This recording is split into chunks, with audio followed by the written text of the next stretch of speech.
I'm going to listen to this a little longer, Seth. We love this song. I'm fine with that. Come on.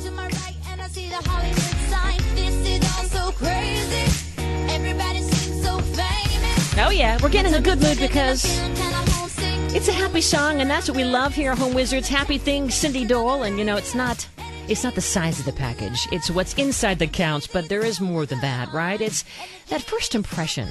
It really does matter in all we do. And in fact, it really matters when you give someone that you love a gift.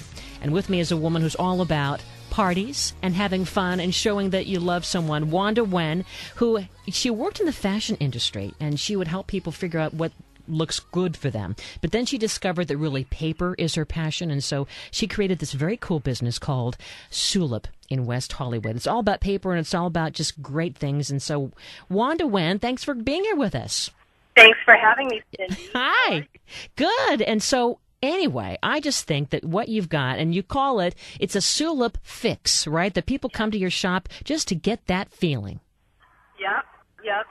Well, people have, I've been open on Melrose for 15 years, and over the years, what I find is people coming in to come and be inspired. I think that the store has an amazing collection of paper and handmade cards and photo albums and invitations, and each one is like a little piece of art. So I think people come and they're very, very inspired, and as a result, their creativity is sort of accessed, and so that's a wonderful thing.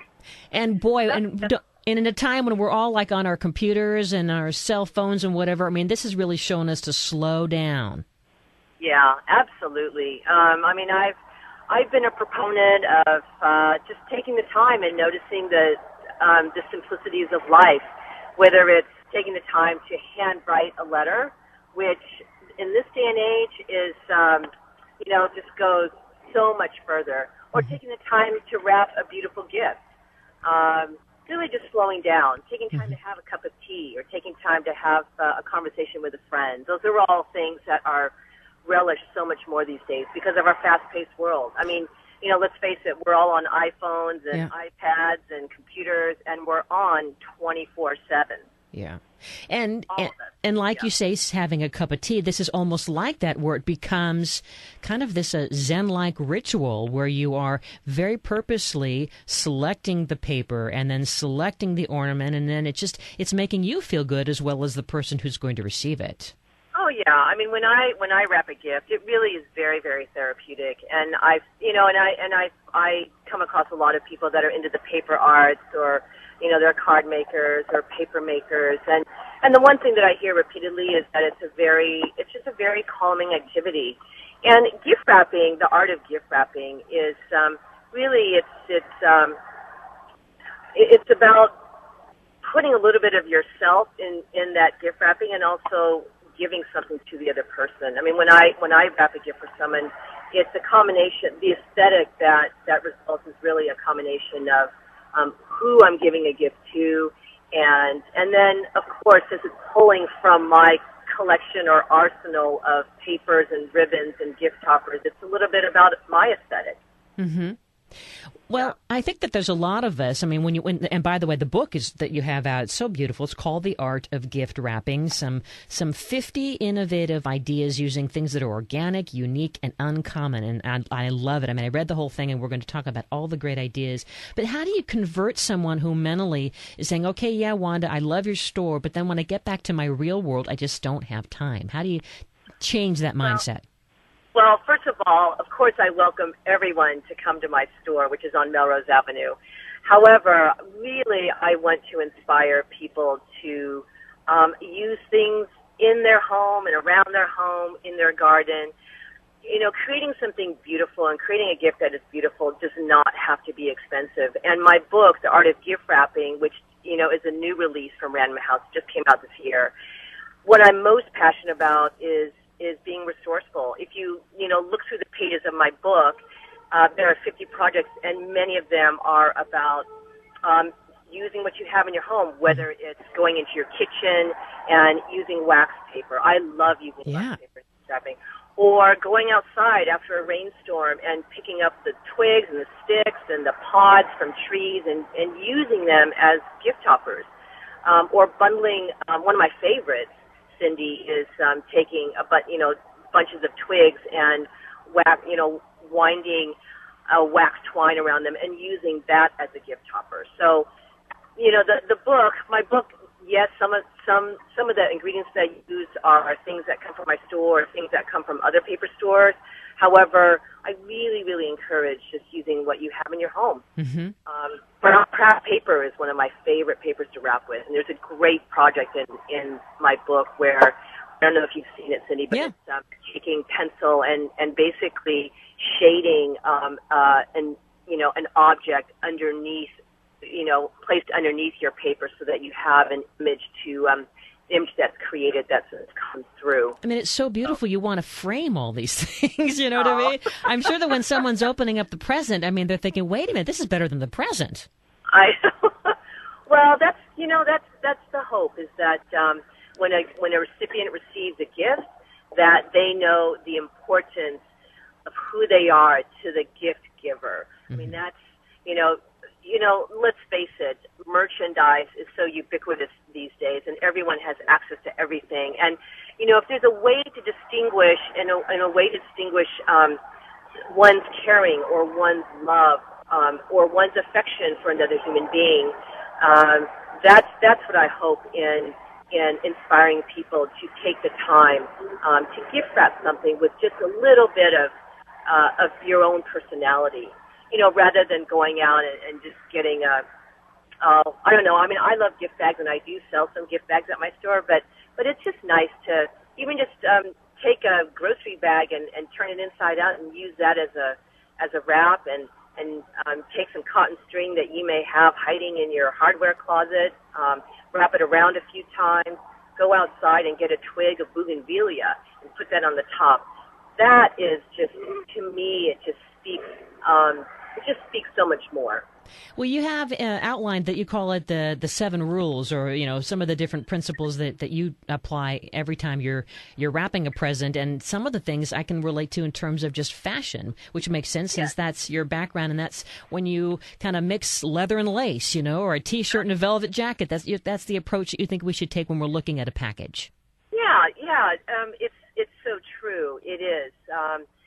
I love mixing high and low materials, high meaning expensive materials and low being inexpensive materials. So, for instance, if I'm using an expensive, maybe $26 a sheet or $32 a sheet Japanese using paper, I love, of course, it's beautiful if you put a gift topper that's, an expensive jeweled gift topper, but it also is very, very beautiful with a bundle of twigs that doesn't cost anything except going outside and finding them on your sidewalk. So definitely mixing high and low, I encourage, and also mixing texture.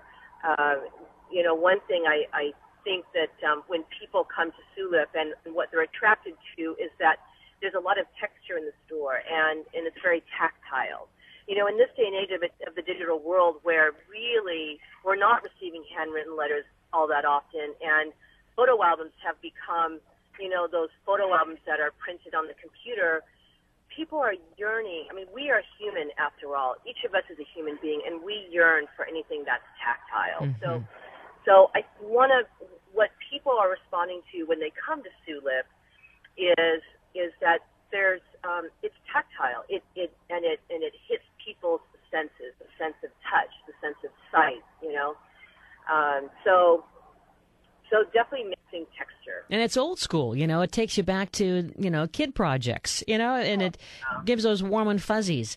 And I think it's amazing how you have wrapped so many odd-sized things. I mean, here we are approaching Thanksgiving and Christmas, and all the holidays are coming. No matter what season it is, you always seem to know how to wrap it. But how did you wrap a tricycle? Well, let's see. We wrapped a tricycle. We actually took a very flexible paper, a very soft paper, almost tissue-like, and we actually taped quite a few sheets together using double-stick tape, and created one large piece of paper, and really just brought it up, almost like placed the tricycle in the middle, and then brought up the corners and tied it at the top. Mm-hmm. So you can do it that way. The client that we were working with wanted it to be completely concealed. I'm also a believer of just accenting a piece. It doesn't have to be completely covered with paper. one could simply accent, let's say, a bicycle. Let's say if we were wrapping a bicycle and maybe we decided you could maybe interlace beautiful like wide 2 to 3 inch ribbon around the spokes, and maybe weave it in the spokes in several different colors, so you almost create a weave-like pattern, and maybe like a windmill.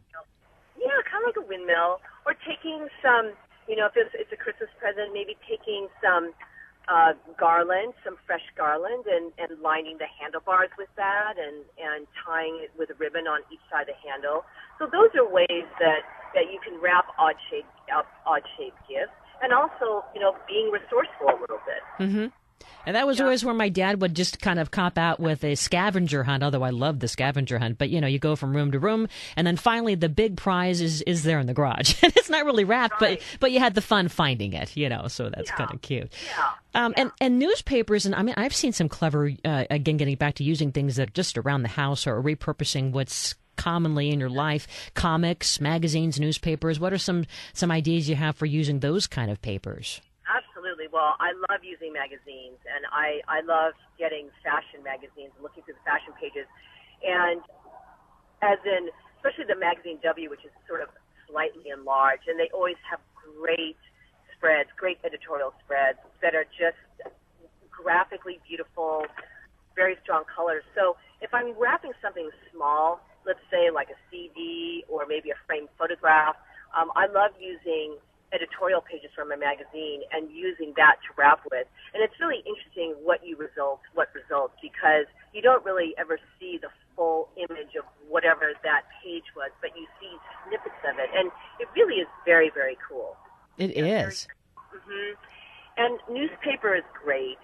Of course, newspaper is great. And I love using foreign newspapers.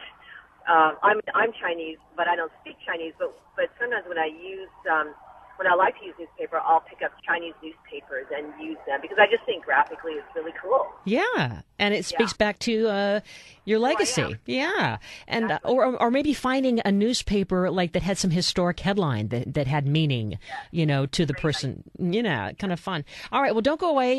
Wanda, we have more to talk about in terms of. I love the idea of using these leaves. Wait till you see these leaves. I mean, she'll use a banana leaf or a palm leaf, and she somehow figures a way to wrap it around the object, and it just looks like, oh my gosh, just gorgeous. So we're going to talk more with Wanda Wen about some beautiful things that you can do so that you are the star of the party, but really it's about the person you're giving it to. But it's about you too. It's kind of fun. The art of gift wrapping, Wanda Wen. We're having more fun. This is Home Wizards, and we're just getting this party started. Cindy Dole here. Don't go away.